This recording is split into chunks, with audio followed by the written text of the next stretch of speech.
down, and Brooks just couldn't get to the spot on time against Dre. And with Şengün sinking to help on the Pods drive, Draymond got the wide open look. Draymond open three, and you gotta hit those.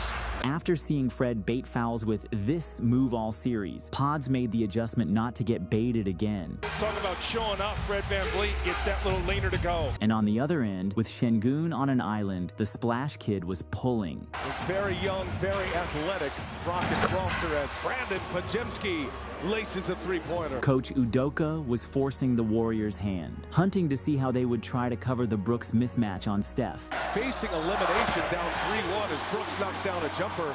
Next, it was Alpi in the post against Dre, and Uncle Green showed me a new style of defense I wasn't familiar with. Green stands tough, but Şengün sticks with it and scores. Coach Kerr was determined to throwing single coverage on Şengün, even on huge mismatches.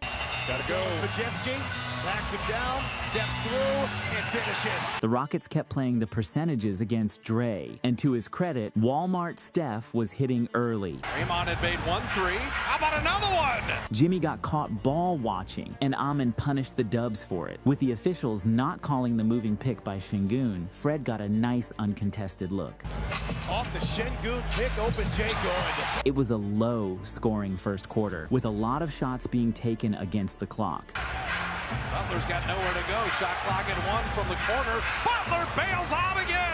Another three. Looney came into the game and did a great job of containing Fred's bombs from distance. But with him on the perimeter, the Warriors had no presence on the defensive glass. And against Alpi, the Loon Brigade was proving to be a good solution, even on an island. Looney now being very physical with Şengün. However, against explosive guards at the level, his limitations were being obviously exposed.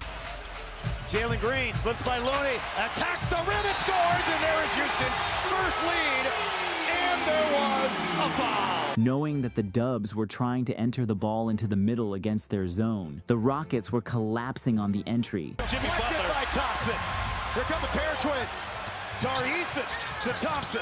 Oh, stepping through two defenders, and that went down and got poked up out of the rim, but another bucket for Amen Thompson. And that Houston zone kept frustrating Golden State, leading to low-percentage, ill-advised looks. What was working, however, was attacking in early offense before Houston could get their defense organized. Steph threw it backwards to Buddy Hield for three. Buddy! He's made a layup and a three. And done nothing the last two games, but Permission to present Exhibit B granted, Mr. Hield. Buddy with two. Warriors vs. Rockets Game 7 was a warning to the Timberwolves' NBA strategy breakdown and lessons. In this video, we revisit one of the most unforgettable Game 7 showdowns in modern NBA history, Golden State Warriors vs. Houston Rockets, and uncover how this classic battle sends a clear warning to the rising Minnesota Timberwolves. This isn't just a highlight reel. This is a strategic breakdown, an emotional roller coaster, and a historical lesson all rolled into one. Whether you're a Timberwolves fan, a basketball analyst, or just a lover of high-stakes playoff drama, this video will leave you thinking differently about momentum, shooting, pressure, and playoff experience. Basketball: what happened in Game 7? The Western Conference Finals between the Warriors and Rockets was more than just a playoff series, it was a clash of philosophies. Houston had the MVP in James Harden, the home court advantage, and a double-digit lead at halftime of Game 7. But what happened next stunned the entire basketball world. 27 straight missed three-pointers by the Rockets. Warriors come back with trademark ball movement and shot-making. Chris Paul injured and missing the crucial game. Kevin Durant, Stephen Curry, and Klay Thompson step up. Houston collapses under pressure and fatigue. That Game 7 became a defining moment in NBA history, a reminder that live or die by the three-pointer is a dangerous game, especially when the pressure reaches its peak. Warning: why this is a warning to the Timberwolves. The 2024-25 Minnesota Timberwolves are a rising force, a team built on athleticism, defense, and young stars like Anthony Edwards, Karl Anthony Towns, and Rudy Gobert. But they are also beginning to resemble the 2018 Rockets in one crucial way. Heavy reliance on perimeter shooting. Fast-paced offense with limited playoff experience. Weak half-court sets under pressure. Inconsistent fourth-quarter execution. Just like the Rockets, the Timberwolves are playing fast and loose, and just like the Rockets, they could crumble under playoff heat if they don't learn from the past. Magnifying glass tilted left strategic lessons from Warriors vs. Rockets. Shooting streaks can kill momentum. Houston's record-breaking cold stretch from 3 was not just unlucky, it was a symptom of overdependence on one strategy. If Timberwolves want to avoid the same fate, they need reliable mid-range and post options. Experience over talent in crunch time. Warriors had championship experience. They stayed calm. The Timberwolves still struggled to execute under pressure. This could haunt them in future Game 7 scenarios. Injuries change everything. Chris Paul's injury was a turning point. If Minnesota doesn't build depth, one injury could derail their entire playoff run. Mental toughness wins championships. The Rockets panicked. The Warriors stayed composed. Timberwolves' young stars need playoff maturity to close out series against elite teams. Film projector, what's in this video? Full highlight breakdown of Warriors vs. Rockets Game 7. His trusted split action, but the Rockets' freak athlete was there to snuff out the advantage. And then Podziemski from Green is blocked by Thompson. From the weak side. It was a block party in Texas, and both teams were sending every would-be bucket right back to sender. We got 3 blocks already in less than a minute. We got 4 blocks.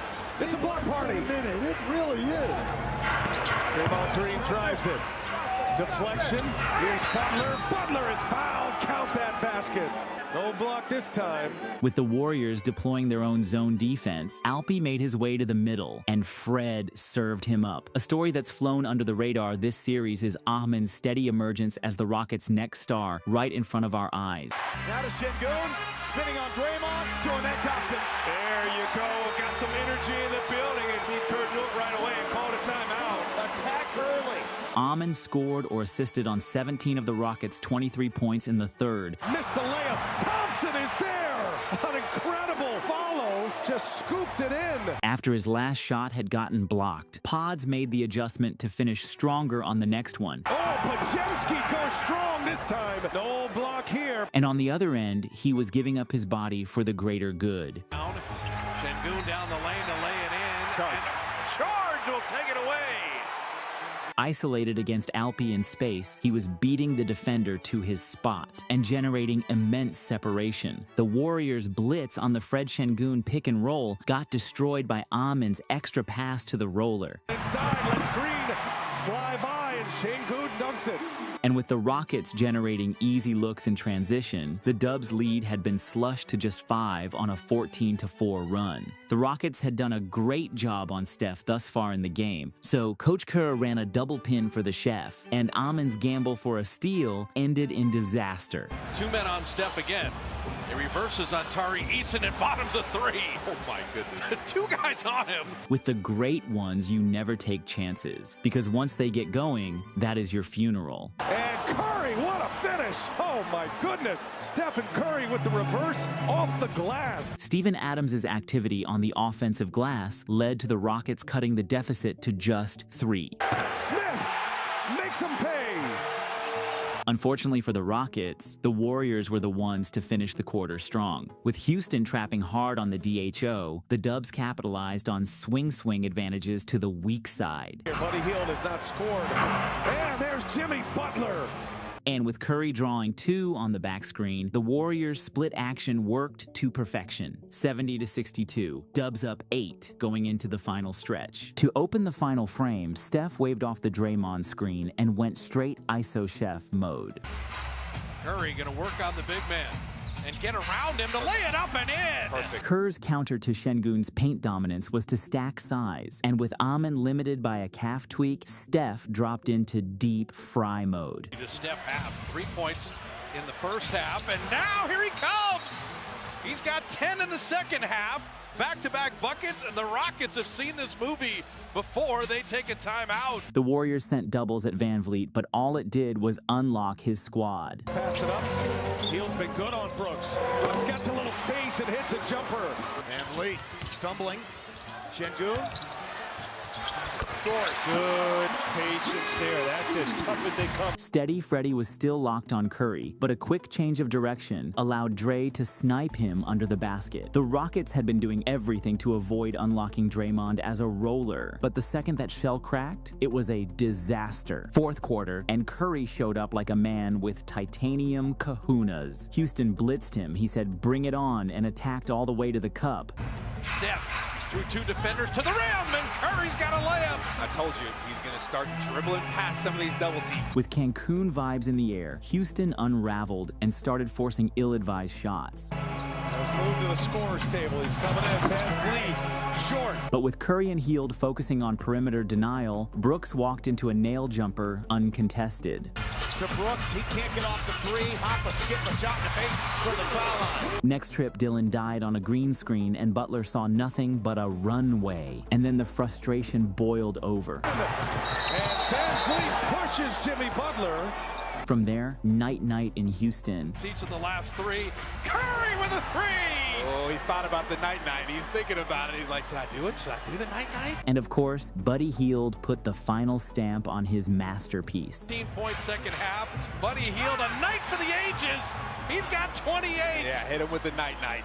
The Warriors are bound for the second round. Both Steph and Draymond Green hit him with the night-night. There's